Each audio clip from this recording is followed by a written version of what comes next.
Ba, ba, ba, ba, ba, ba. Hi fam, let's talk for a second, okay? Just off the back of very good news in the gaming industry, we're talking about, of course, crossplay.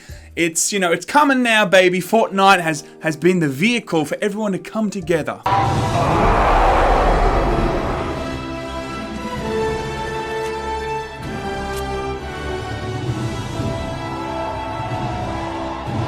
But just when we get that news, there's other stuff that drops that makes everyone go, there's other things that need to be fixed in this industry. Now, I'm sure many will agree that this whole letting certain consoles have certain content before others just isn't really a cool thing to do for all the consumers. In one of the biggest games that's coming out this year, and of course we're talking about Red Dead Redemption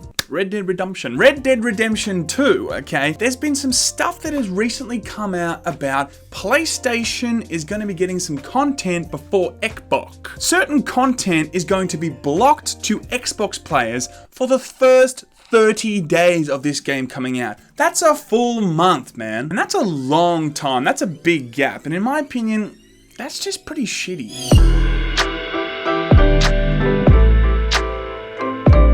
Okay.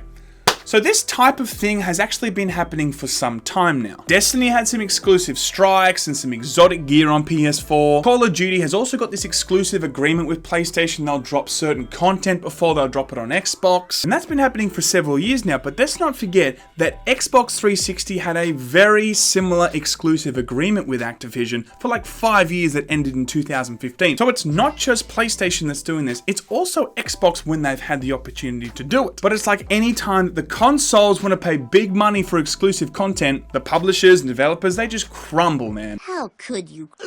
Oh, they drove a dump truck full of money up to my house.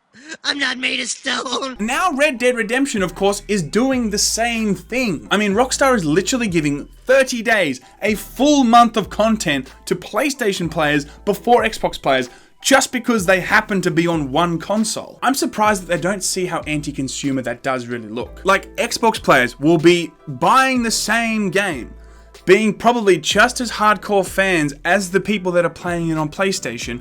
They'll be waiting in a line to buy the game at launch, right? They'll look over at a PlayStation player and know that they are getting more content at launch just because they're on PlayStation. Like, what the fuck? I don't blame the consoles for this. They're ultimately looking for a point of difference, okay?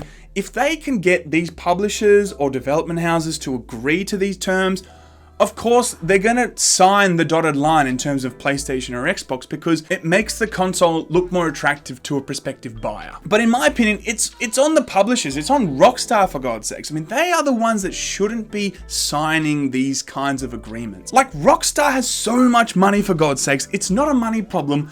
I mean, how much do they need? There is more money here than we could spend in 10 lifetimes. How much is enough? How big does this pile have to be? But let's really ask the question, does Rockstar need to actually agree to these types of arrangements? Of course not. It's all very well for Rockstar to want to make as much money as possible as long as they're adhering to moral and ethical guidelines. But this is different. This kind of stuff hurts a brand. This rubs half the console player base the wrong way because all they see is a company choosing a lump sum of cash over giving a portion of their fan base equal treatment. If Rockstar was strapped for cash, I would be more willing to hear the argument as to why they might need to secure these deals to guarantee the survival of the company. But once you become one of the wealthiest publishers in the gaming world and the owner of some of the strongest IP in the video gaming industry, money shouldn't be paramount when it comes to the long-term strategy of growing the company. It should be about the goodwill and the consumer base, projecting a pro-consumer image, making sure that each consumer that purchases your game feels like it's equal and fair treatment regardless of what platform you're on. And being a good example for other publishers and developers is what Rockstar can afford to do at this point. They can continue to make great money while investing in their public image by setting a good example of how the gaming industry should actually operate. This trend seems to be getting more and more implemented with more and more games.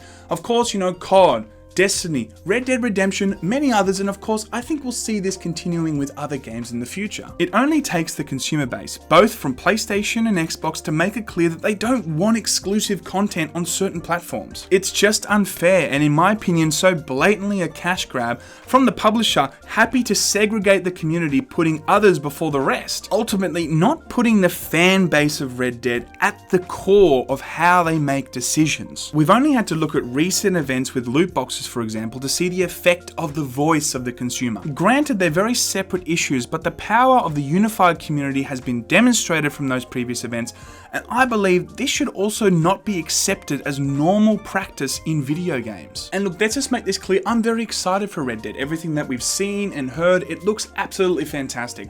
I'm very excited for this game to come out, and hopefully it's going to be exactly what everyone wants. At the same time, we can certainly look at certain aspects of a game that we're very excited for and wish that they could make certain changes to make it a very pro-consumer environment. And being such an anticipated title, I just think it's a great example of how a strong IP can really make a strong precedent of how things should move forward. Thank you so much for tuning in. Appreciate you, love you. I'll be back probably tomorrow with some more news. Until then, see you.